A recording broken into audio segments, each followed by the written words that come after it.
próximo tema va a ser la glucólisis con formación de energía. Ya vimos cómo era la formación de glucosa a partir de la fotosíntesis, en el ciclo de Calvin, en el metabolismo C4 y metabolismo CAM. Ahora hay que usar esa glucosa para obtener energía, para obtener compuestos intermedios, y bueno, este proceso es no tan corto, pero tampoco tan largo. Empezamos con la glucólisis. ¿Qué es la glucólisis? Es el proceso de oxidación parcial de a poquito de la glucosa para obtener energía. ¿Por qué esta oxidación tiene que ser parcial?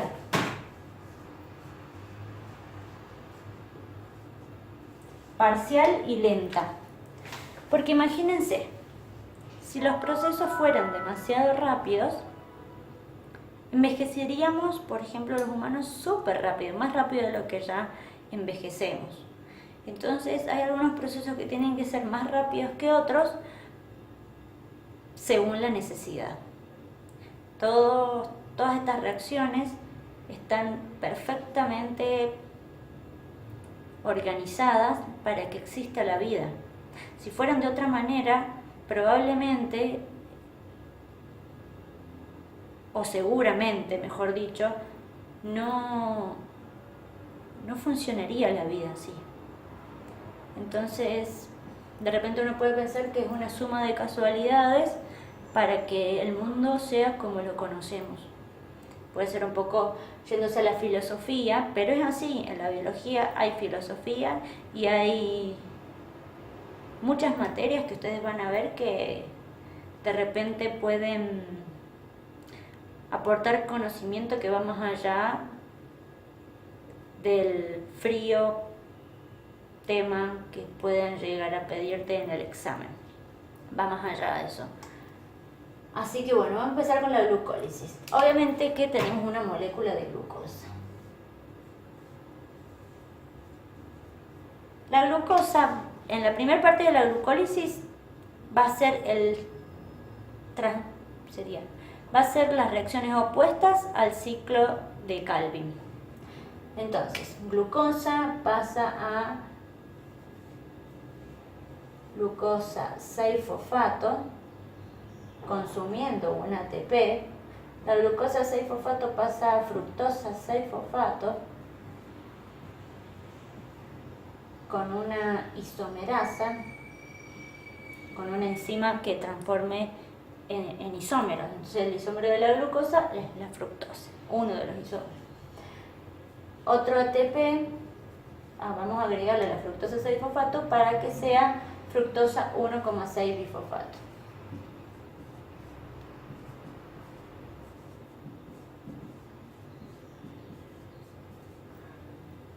Aquí se va a formar el gliceraldehído 3-fosfato, al cual en el video previo llamamos G3P. Este G3P se va a formar por 2 por gliceraldehído 3-fosfato. Así que vamos a pasar a la segunda parte, la cual la voy a dibujar aquí. A partir de acá todos estos procesos van a estar todos estos compuestos obtenidos van a estar multiplicados por 2. ¿Por qué? Porque tenemos 2 gliceraldehído 3-fosfato por cada glucosa. Yo voy acá a poner uno de cada uno, pero ustedes tienen que saber que son 2. Entonces, gliceraldehído 3-fosfato. El gliceraldehído 3-fosfato pasa a 1,3-bifosfoglicerato. La dudé un poquito, ¿va? 1,3-bifosfoglicerato. El 1,3-bifosfoglicerato va a pasar a 3-fosfoglicerato y acá sí va a haber formación de ATP. ¿Por qué? Porque 1,3-bifosfoglicerato tiene 2 fosfatos. Si se sale uno, va a salirse como ATP y queda solamente 3 fosfoglicerato. Acá hay formación de poder reductor como NAD reducido. Ya no es NAD fosfato reducido, ahora es NAD reducido. Solamente y únicamente en fotosíntesis se va a usar el NAD fosfato reducido. En todo lo demás va a ser NAD reducido, sin el fosfato. Entonces, gliceraldehído 3-fosfato, se produce un poder reductor como NAD reducido y pasamos a 1,3-bifosfoglicerato. Se produce un ATP y pasamos a 3-fosfoglicerato. Después, como se va a intercambiar el fosfato de este glicerato que estaba en el carbono 3, va a pasar al carbono 2. Así que va a ser 2-fosfoglicerato.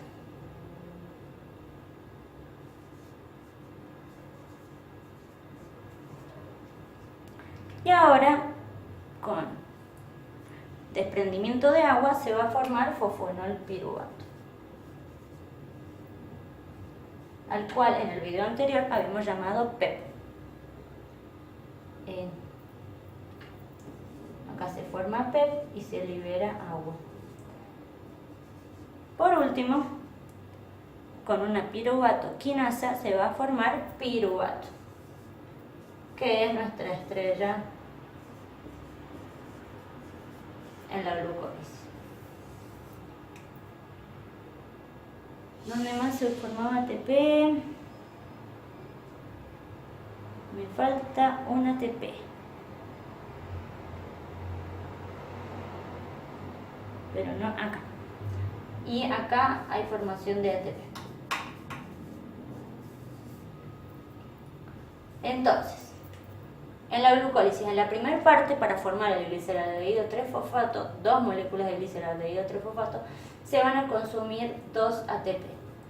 Y en la segunda parte, para formar el piruvato, a partir del gliceraldehído 3-fosfato, se va a formar un poder reductor como NAD reducido y 2 ATP.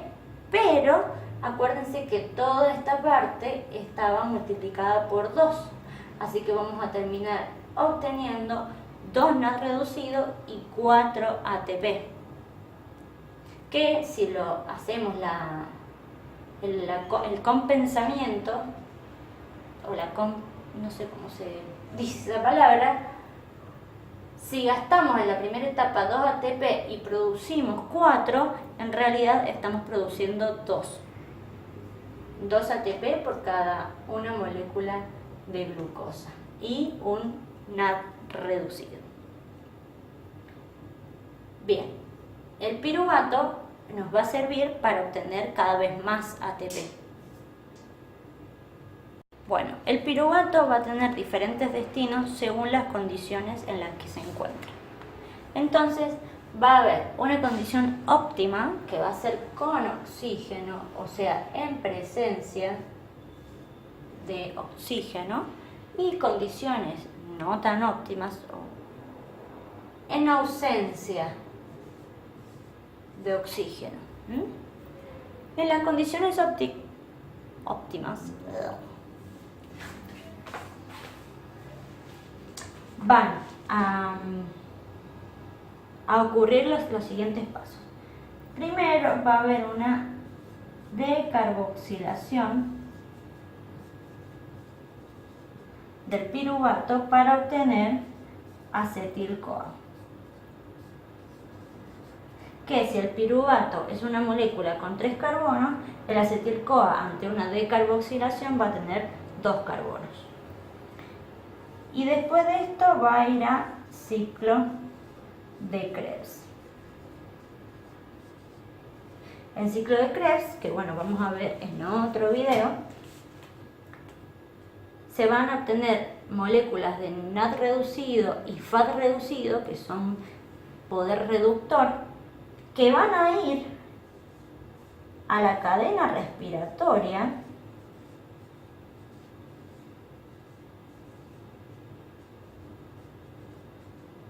a mitocondria, en donde se va a obtener un boom de ATP, o sea, muchísimos ATP acá.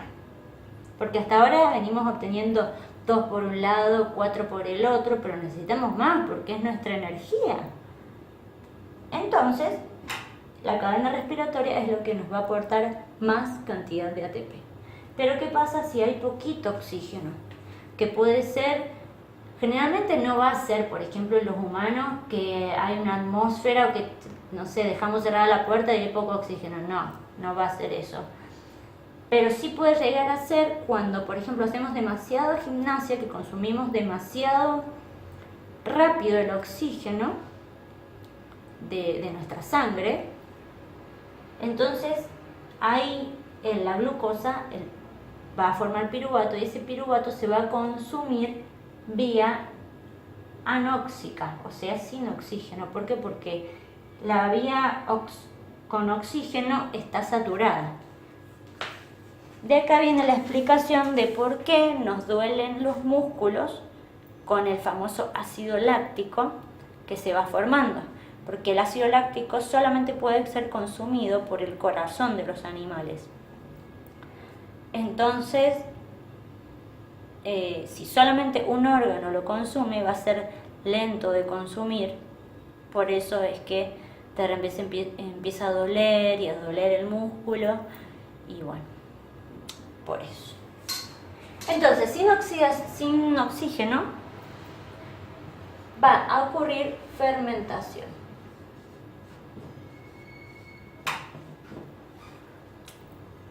La fermentación puede ser de dos tipos. Puede ser láctica o puede ser alcohólica. La fermentación láctica en la vida cotidiana la usamos para beneficiarnos, por ejemplo, en la formación de yogurt, en la formación de quesos. Ojo, no vayan a creer que en el ácido, que hay ácido láctico en la leche, no hay, ¿sí? Simplemente que se forma después, justamente cuando la leche empieza a fermentar, se forma el ácido láctico por las bacterias. Entonces, fermentación láctica, ¿qué es lo que va a pasar? Viene el piruvato, consume poder reductor NAD reducido y forma NAD oxidado para finalmente formar ácido láctico. ¿Para qué nos sirve esta fermentación láctica? Para obtener NAD oxidado. ¿Qué vamos a hacer con el NAD oxidado? Más glucólisis. Porque acuérdense que la glucólisis necesita NAD oxidado para formar después el NAD reducido, que vía anóxica lo vamos a ocupar en fermentación, pero en realidad lo queremos para formar ATP. Entonces todo va en pos de formar ATP, en pos de formar energía. Bien. Y la alcohólica va a tener exactamente el mismo objetivo, o sea que también va a formar NAD oxidado o NAD+, pero el piruvato primero va a pasar a ser acetaldehído, el cual es inestable, por lo tanto, consumiendo un NAD reducido, por lo tanto, formando NAD oxidado, va a formar etanol, o sea, alcohol. Y volvemos a obtener acá NAD oxidado, que va a ser para la misma razón que expliqué en la formación de ácido láctico. En la vida real, ¿para qué utilizamos la fermentación alcohólica? Entonces, ya vimos glucólisis, ya obtuvimos piruvato, que va a ser el que nos va a dar al final de todo este proceso mucho ATP si está en presencia de oxígeno, o poquito ATP si hay poquito oxígeno o 100% falta de oxígeno. A la fermentación ya la expliqué en el video anterior, así que ahora vamos al destino del piruvato con oxígeno, o sea, en condiciones óptimas. lo primero que va a pasar es una descarboxilación para obtener acetil-CoA, el cual va a ser ingresado en ciclo de Krebs. Entonces la descarboxilación va a ser de la siguiente manera. Tenemos el piruvato, el cual va a perder un dióxido de carbono y formar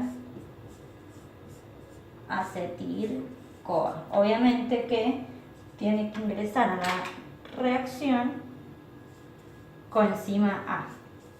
CoA significa coenzima A. Bien, así el acetil-CoA va a ser el que va a poder ingresar en ciclo de Krebs. Así que el segundo paso va a ser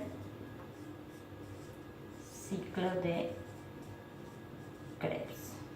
Déjenme borrar, así tengo más espacio para explayarme en este ciclo grande, largo y con palabras. Volviendo acá, ciclo de Krebs, el acetil-CoA tiene que ingresar. ¿Con quién va a reaccionar el acetil-CoA para poder entrar al ciclo de Krebs? Con oxalacetato. ¿Dónde era que estaba el oxalacetato antes? Díganme ustedes, a ver, en un video anterior estaba en metabolismo C4 y metabolismo CAM de crasuláceas, en fotosíntesis. Así que fíjense que un mismo compuesto puede participar de diferentes procesos. Entonces el oxalacetato se combina con el acetil-CoA, la coenzima A se va a ir, y forman entre los dos citrato, con una enzima llamada citrato sintasa.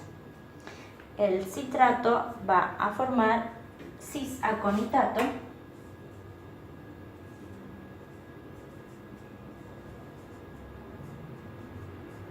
con una enzima llamada aconitasa.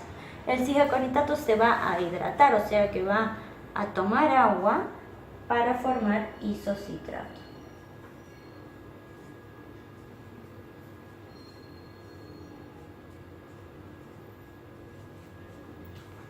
Bien, el isocitrato va a formar, ahora sí, poder reductor en forma de NAD reducido,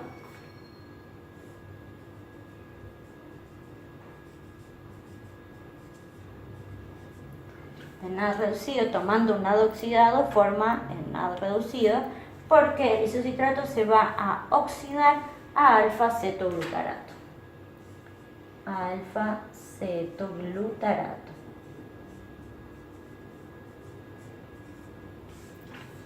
Bien, el alfa-cetoglutarato otra vez va a oxidarse, no otra vez por primera vez, pero otra vez en el ciclo de Krebs ocurre una oxidación. Por lo tanto, si algo se oxida, algo se tiene que reducir. ¿Quién va a ser? Obviamente el NAD oxidado, que se va a reducir a NAD reducido. Así que acá se forma una segunda molécula de NAD reducido y se va a formar succinil-CoA.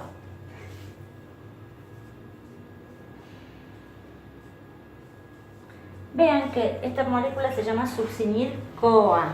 Si tiene coenzima A, quiere decir que tiene que entrar. Así que también le vamos a hacer entrar acá a reaccionar con el alfa-cetoglutarato a la coenzima A. El succinil-CoA se va a desfosforilar, podría decirse, y va a formar ATP.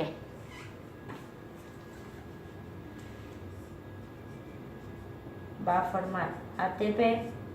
Aclaro, el succinil-CoA no tiene fósforo, pero va a formar ATP gracias a tomar otra molécula que se llama GDP, la cual va a reaccionar con el succinil-CoA y va a formar ATP. Acá el CoA, la coenzima A, vuelve a salirse del ciclo. Así el succinil-CoA se va a transformar en succinato. El succinato va a formar otro poder reductor que lo vamos a ver esta vez por primera vez en todos estos ciclos y procesos que hemos estado viendo, que inició en fotosíntesis, pasó por glucólisis y ahora estamos en Krebs. Vamos a ver el FAT reducido. Entonces el succinato va a formar fumarato formando FAT reducido. Entonces observen que hay un NAD, dos NAD reducidos y un FAT reducido y un ATP por aquí. ¿Sí? Bueno, el fumarato se va a hidratar para formar malato. Entonces el fumarato toma una molécula de agua para formar malato. Y el malato va a formar la última molécula de NAD reducido para volver a formar oxalacetato. Y así se cumple el ciclo. El oxalacetato va a ser de nuevo el receptor que va a reaccionar con el acetil-CoA, que va a formar citrato y así sucesivamente. Y acá se forma el último NAD reducido.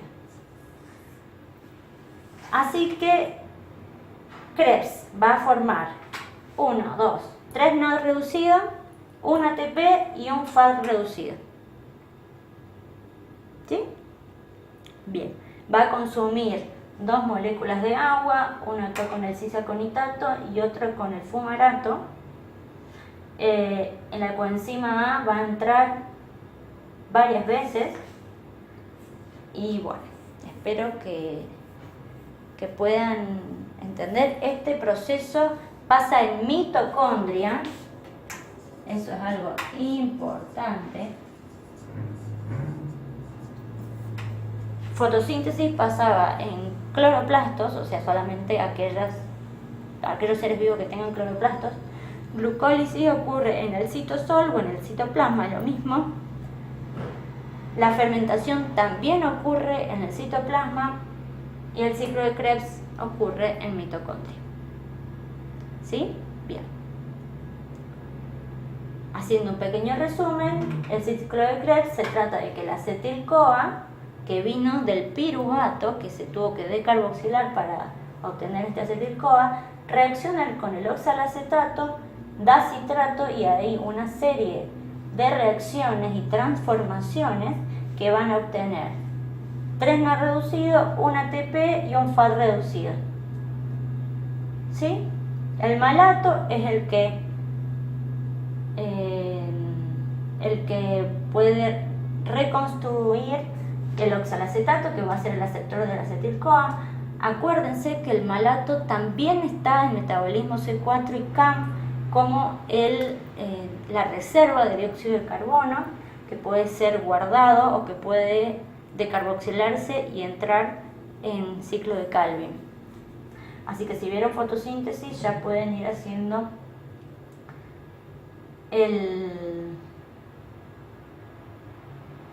la relación entre Krebs, fotosíntesis, glucólisis, fermentación, ciclo de Calvin, que es fotosíntesis, y todo esto. Bien, quiero aclarar que todos estos compuestos, citrato, cisaconitato, citrato, absolutamente todos estos compuestos pueden entrar y salir de la mitocondria para ser usados en otras partes. Voy a dar un ejemplo.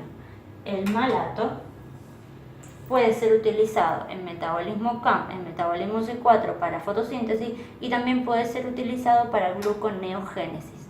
O sea, a partir de malato volver a formar glucosa y así poder reservarla, que eso también lo vamos a explicar pero en otro video. Bien, acá lo importante de Krebs es todo el poder reductor que produjo, porque si es por el ATP, que es lo que más nos importa, uno solo, es muy poquito uno solo. Entonces voy a borrar y voy a explicar qué se hace con ese poder reductor para obtener muchísimo ATP.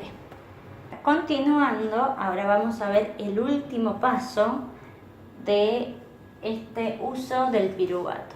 Ya convertimos el piruvato en mucho poder reductor, vamos a utilizarlo en la cadena respiratoria. La cadena respiratoria ocurre en las crestas mitocondriales.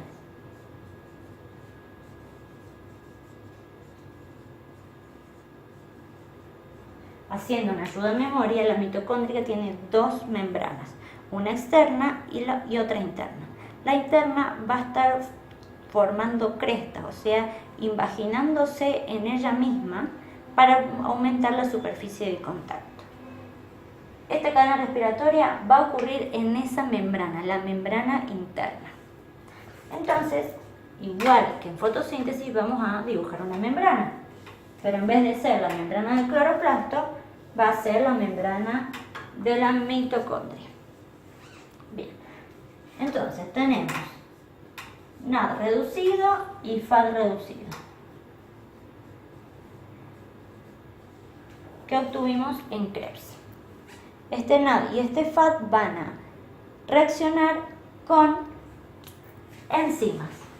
Una NAD reductasa y una FAD reductasa.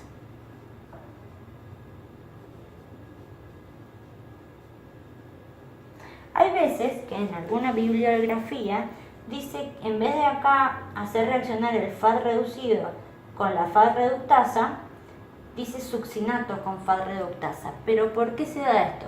Porque el succinato es el que va a reaccionar para obtener FAD reducido en Krebs.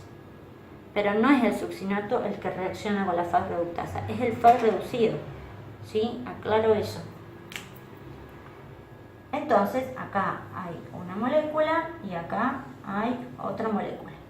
El FAD reducido va a reaccionar con la FAD reductasa y el NAD reducido con la NAD reductasa.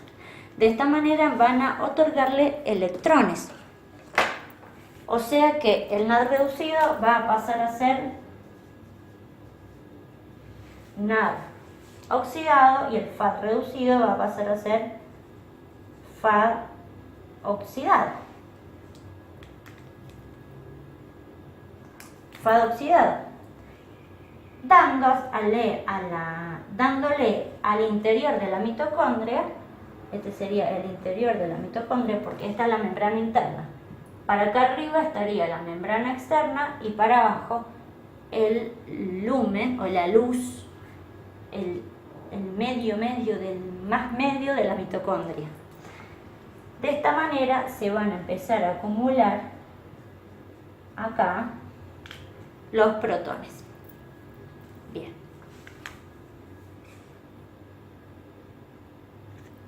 Bueno, los protones se van a acumular para después obtener ATP otra vez, igual que en fotosíntesis, gracias a la ATP sintasa. Entonces, van a darle su electrón que estábamos usando en rojo, así que voy a respetar el electrón en rojo. Y de esta manera, otra vez, igual que en cadena fotosintética, o sea, en la fase fotoquímica de la fotosíntesis, va a haber un salto de este electrón entre varias moléculas. Obtenemos acá, vuelvo a decir, los cationes hidrógeno. Estos se van a tener que utilizar. Entonces, según sea que están funcionando la cadena respiratoria para el NAD reducido o el FAD reducido, va a haber diferente cantidad de protones de hidrógeno aquí abajo, el cual se va a acumular y después va a acumular al final la ATP sintasa. Ya lo vamos a ver en la siguiente. Bien, la primera, o la segunda en realidad, que obtiene este electrón de acá va a ser la ubiquinona.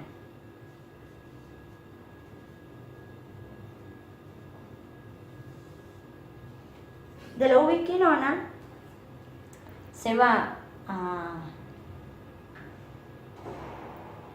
pasar este electrón a la citocromo reductasa.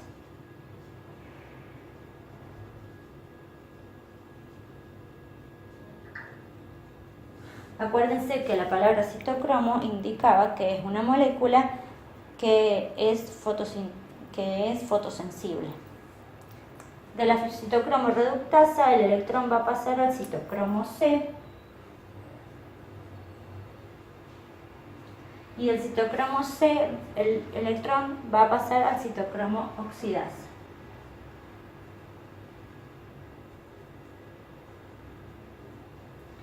Al final, el electrón, como último receptor y principal y más importante, va a ser el oxígeno. Se va a obtener un oxígeno, el cual va a tomar el electrón y va a convertirse en agua. Acá al final voy a dibujar la ATP sintasa. Bien, ¿qué es lo que pasa aquí? Ya hablé sobre cuál va a ser el trayecto del electrón, que va a ser así, tuki, así, así, y finalmente al oxígeno para que forme agua. Entonces, ¿cómo obtenemos una concentración elevada, suficientemente elevada de cationes hidrógeno para que sea suficiente para que estimule a la ATP sintasa que dibujé acá al final? Bien, tanto en la citocromo reductasa como en la citocromo oxidasa van a ingresar adentro, al interior de la mitocondria, cationes hidrógeno. Entonces, en la citocromo reductasa y en la citocromo oxidasa van a ingresar cationes hidrógeno, solo en esas, ¿sí? De esta manera se van a ir acumulando. Si se acumulan, van a poder estimular la ATP sintasa, la cual, como ya dijimos en fotosíntesis, cada 3 hidrógenos que pueda transportar hacia el otro lado, cada 3 hidrógenos va a formar un ATP. Ahora, ¿cuál será la diferencia entre Fad reducido y NAD reducido respecto a formación de ATP? Bueno, es que el NAD reducido es mejor. ¿Por qué es mejor? Porque por cada un NAD reducido se van a obtener 3 ATP. Y por cada un Fad reducido se van a obtener 2 ATP. Por otro lado, en Krebs obtenemos 3 NAD reducidos y solo un Fad reducido. Entonces ya de por sí tenemos más cantidad de NAD reducido. Sumando a que un NAD reducido da más cantidad de ATP que un Fad reducido, hacen que el NAD reducido sea mejor para la formación de ATP. Y es por eso que en fermentación se obtiene NAD oxidado, para de esta manera poder obtener después más glucosa, que después va a ser más piruvato, que después va a ser más NAD reducido y más Fad reducido. ¿Sí? Entonces fíjense que todo tiene un porqué. Si no entendieron algo, me mandan la pregunta o retroceden el video. Sé que tal vez fui un poco rápido, pero tal cual les dije en fase fotoquímica de la fotosíntesis, no es más que moléculas que se oxidan, dan electrón y ese electrón empieza a pasarse, a transportarse entre diferentes moléculas. Por eso es una cadena. Siempre uno viene antes de la otra y no se puede cambiar el orden. En donde acá la característica es que la citocromo reductasa va a hacer ingresar protones y la citocromo oxidasa también. Los demás, como la ubiquinona y el citocromo C, no. De esta manera se va a acumular acá mucho catión hidrógeno que va a poder estimular a la ATP sintasa tal cual sucede en fotosíntesis.